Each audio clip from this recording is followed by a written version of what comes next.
What is good, guys? Back here with another YouTube video, and in case you cannot tell by the title below, this video will be a video where I share my honest thoughts and opinions on someone or something going on in this wacky weird world called professional wrestling. As you can tell by the title below, this video will be a video where I share my thoughts on the WWE, more so on what's going on in front of the camera, little bit to do with behind the scenes stuff, but I would love to know what your thoughts are on WWE down in the comments below. While you are down there, feel free to hit the like, subscribe, turn on post notifications. Of course, you don't have to if you don't want to, but it would mean a lot to myself if you did it. And when it comes to WWE, I've said it before, I'll say it again, I'll always have a soft spot in my heart for my cold Canadian heart for that promotion, because without them,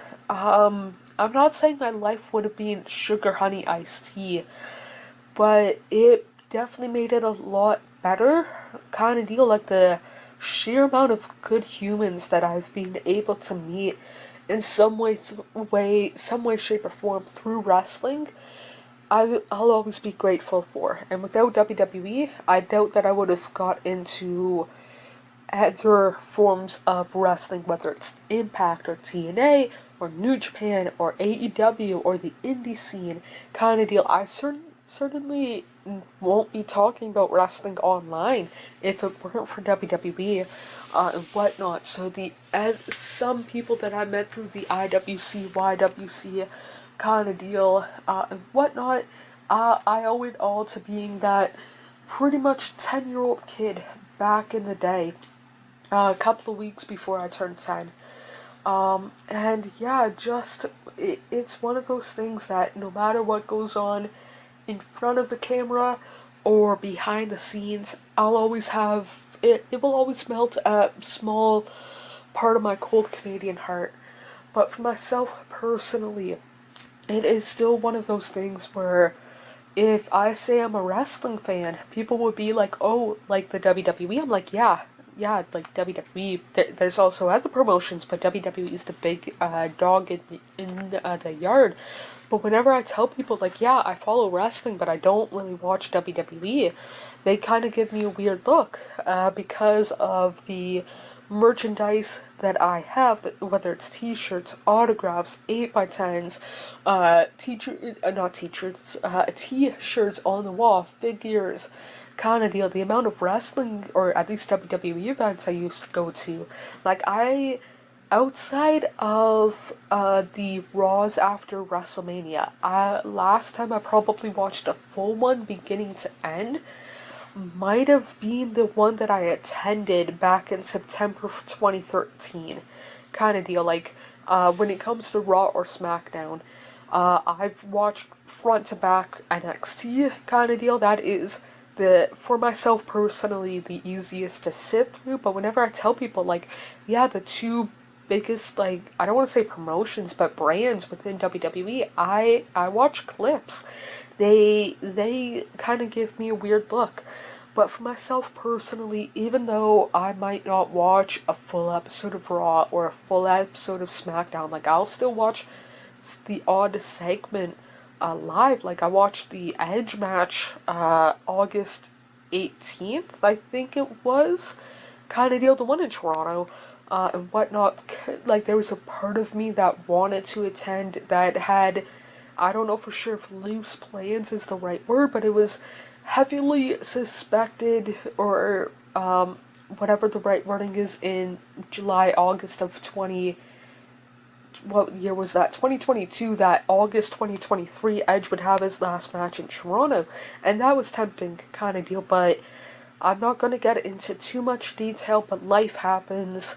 Thought I wouldn't be able to go financially. I could have made it work last minute, but didn't, and whatnot. But yeah, for myself personally, I'll always have a small spot in my cold Canadian heart pretty much no matter what happens because of wrestling. And this will probably come out selfish, but without wrestling, I would not be, or without the WWE, I would not be who I am, kind of deal. Because without WWE, I would have not probably, or at least highly doubt that I would have cared about wrestling. And without wrestling, I wouldn't be who I am as a human, kind of deal and whatnot. But yeah, for myself personally, even though I don't watch Raw and SmackDown like front to back, I do try and watch clips. NXT, I can turn off my brain and be entertained, kind of deal. Like that's like more so background noise when I edit some videos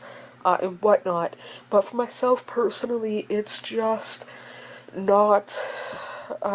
Even though it's not my favorite promotion in the world, I still will always have a spot in my heart for it, kind of deal. And if people don't like WWE for X, Y, or Z reasoning, I can understand why. If people love it for X, Y, or Z reasoning, again, I can understand it because I was there too. Like, I was you could say, diehard WWE fan for a good chunk of my life and whatnot because it was there. It was I don't want to say it was my thing, but I think every kid, every teenager, every young adult, every adult has their guilty pleasure. Wrestling's definitely mine, and you could argue WWE is the guiltiest of pleasures, kind of deal. I do still watch the pay-per-views. Last handful have been, I don't want to say so-so, but there's definitely been a lot better. For 100% sure, there's been some that are or were a lot worse. But I still always find, whenever I do watch WWE, again, segments, clips that I watch online, NXT, pay-per-views, whatever the case might be, there's always going to be some good. Granted, there will be some negative, but for myself personally, it's like one of those things where I just, no matter what people say about WWE, oh it sucks, oh it's amazing, oh why do you're going to be 30 in a couple of months, why do you still watch wrestling, kind of deal. And it's been that one thing for myself personally that I could always go back to, and whether this again might come out wrong, but I could, no matter what was going on in life, I could always find something good out of WWE, whether it's certain wrestlers, certain matches, certain promos, something online somebody said that I found funny, kind of deal. Like the humans I've met through wrestling is worth the very few people that talk sugar honey iced tea, kind of deal, and whatnot. But yeah, for myself personally, honestly, even though I don't watch the product week in, week out, from what I've seen, especially on pay-per-views, and granted, very limited clips, I've been enjoying it. Not enough to go to Toronto and see a TV taping, kind of deal. Probably doubt that I'll go to a pay-per-view, especially anytime soon. But for myself personally, it's been overall strictly pay-per-views. Watching at home have been more times than not in the last year and a half or so been worth watching, kind of deal. But yeah, those are my thoughts and opinions. Would love to know what yours are down in the comments below. While you are down there, feel free to hit the like, subscribe, turn on post notifications, of course. You don't have to if you don't want to, but it would mean a lot to myself if you did. More importantly, hope you guys are doing okay mentally, emotionally, and physically. The world that we tend to make up is nothing but a fantasy until you wake up. I feel like I'm just lying to myself, yeah. Cause I just crossed the line like I'm playing offside. Do it how I want and I'ma do it till I die. Feel like I'm just lying to myself, but it's